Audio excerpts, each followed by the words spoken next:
యాక్చువల్గా చేసుకున్నాం. అసలు గుడి లోపల ఫోన్లు తీసుకొని పోకూడదని నా ఉద్దేశం.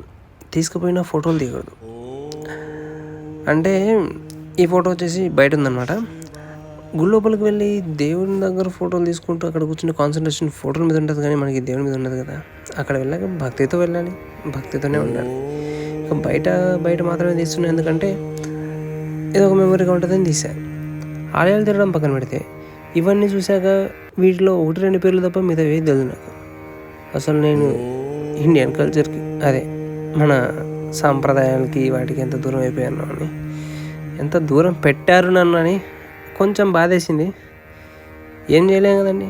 సంపాదన చదువు అని మొత్తం జీవితం సంఖ్య నాకు ఇచ్చారు. It's Indian psychology. అక్కడ నుంచి అలా వెళ్తూ పైన శిఖర దర్శనం అని చెప్పేసి తీసుకెళ్లారు. శిఖర దర్శనం అంటే ఏం లేదు,